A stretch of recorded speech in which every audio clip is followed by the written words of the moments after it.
he went through was winning an NBA championship, making All NBA for the fourth consecutive time, cementing the fact that he's going to be in the NBA Hall of Fame. Then he went through signing the largest contract in the history of Americans, the NBA.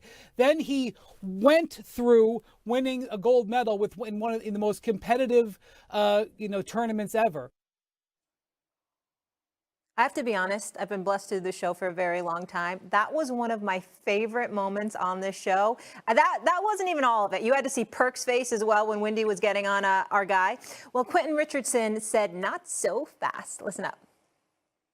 I've been around guys in the summertime after they win a championship. That's their victory lap. The whole narrative took and ruined Jason Tatum's victory lap. It wasn't about him becoming a champion and being a man and all of this stuff. It was about him not winning the Eastern Conference MVP, not winning the Finals MVP. Okay.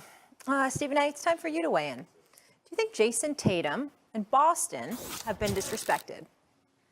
Well, I don't think Boston has been disrespected. I think that Jason Tatum, you could say disrespect. I would just point out to me it's a lack of appreciation for what this guy brings to the table. To be an all-NBA player the last 3, it will now be the last 4 years in a matter of days or so, okay? To average at least 23 points a game in the last 6 seasons, to average at least 26 points the last 7 seasons, to be a career 23.6 point per game scorer, shooting nearly 46% from the field and 37 from three-point range.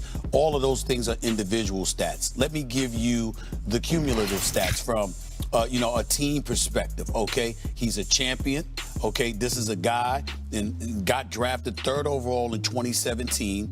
And basically, it's a situation where that ended up ending Brian Colangelo's career, because you're in Philadelphia and you get hoodwinked in the surrender in the pick. You move down, you move up to the number 1 slot to take Markelle Fultz or what have you, and you passed up on Jason Tatum. You never really recovered from that.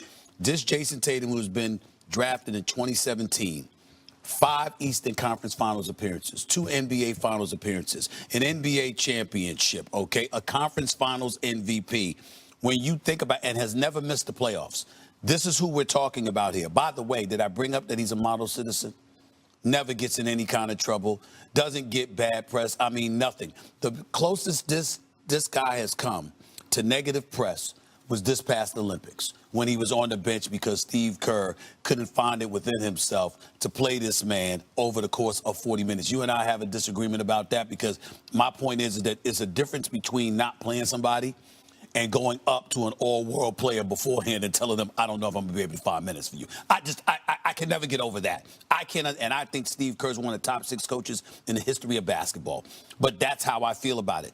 Jason Tatum personifies everything practically. I mean, he doesn't have the personality of an Ant-Man. He doesn't have the appeal of a Steph Curry or a LeBron James. That's about the only thing, in my estimation, that you can say about him. In terms of his production and what he brings to the table, he's one of the elite superstars this game has ever seen in terms of being a model citizen and somebody who performs. And he should be far more, I don't want to say appreciated, because I know people appreciate it, but there should be far more recognition that comes his way because of it. Peter? Maybe I don't travel in NBA circles enough, and I don't, I'm too tired and washed at night to spend my night, arguing with people on NBA Twitter. Who could be the people that don't appreciate or disrespect Jason Tatum? I mean, this guy has done nothing but be the man. Now, in fairness and honesty, I'm a lifelong Celtics fan, and he embodies the incredible HBO doc that's out now about the Celtics. He embodies what Celtic pride is all about, the Red Auerbach, Bill Russell, Larry Bird way that is the Celtics. But I don't know what this guy has left to prove. If you're someone who would even think about coming sideways out of your mouth about Jason Tatum, you're talking about a finals appearance, winning the finals, gold medals, a perennial just winning team. As Stephen A. talked about, the way he carries himself. The most famous thing that we know about Jason Tatum outside of the game of basketball is his son's name. That's the kind of guy he is. He's known for his adorable son being on the court and playing ball. The guy has been the man. And I guess my question would not be, why is there disrespect? Who are the people who would show disrespect to Jason Tatum? With peace and love, Molly, I'm going to do this one last time. Okay, I'm here for it. The Boston Celtics won 64 games last year. They won the Eastern Conference by 14 games. They were 7 games better than the Oklahoma City Thunder. They were the favorites to win the championship throughout the season. They went 16-3 in the playoffs. They won the finals by an average, the 4 games, they won an average of 13 points. Jason Tatum finished second to Jaylen Brown in the voting for NBA Finals MVP. There are 11 votes. The voting was 7-4. ESPN had 4 votes. 3 of ESPN's people voted for Jason Tatum, okay? In the offseason, Brad Stevens was named Executive of the Year. We know that Jason Tatum was named first-team All-NBA. Derek White and Drew Holiday were named to the All-Defensive team. After they won the championship, they went on a vacation to Miami where they celebrated for days. Disrespect was incredible. 1 million people, more than 1 million people, came and rejoiced their championship with them.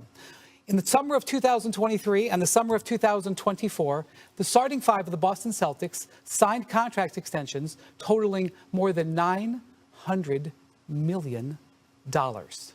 Jason Tatum, Derek White, and Drew Holiday, more than any other team, all were named to the national team. 3 of the 4 American starters on the Celtics were named to the national team. We know that Jaylen Brown, who didn't get named, was the NBA Finals MVP. He had the Bill Russell Trophy, okay? They went over there, all of them playing an important role at different times, and won a gold medal that I'm going to tell you, whether you want to agree with me or not is your decision, was the most competitive and highest talent international tournament in the history of the sport, okay? And in the final, the Americans beat the French on home soil in the most important game of everybody on France's team's career, okay? In a glorious moment that everybody associated with it will remember for the rest of their lives. I am sorry. I cannot find where the disrespect is. Did it go absolutely perfectly? Did everybody make every single shot? Did they win 82 games? And by the way, disrespect, they were favored by every sports book.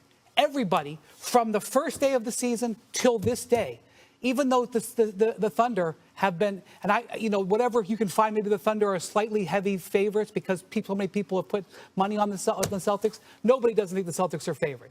I don't see the disrespect. I'm done talking about it. Thank you. Well, Stephen A., where's the adversity here? Well, the point is that Jason Tatum and his folks from time to time feel, like I said, a lack of appreciation for all the things that you articulated. I think disrespect is too strong because I think it's impossible to disrespect him. I think only an idiot would try to disrespect Jason Tatum. But the point is that when you accomplish all the things that he accomplishes and you see the shine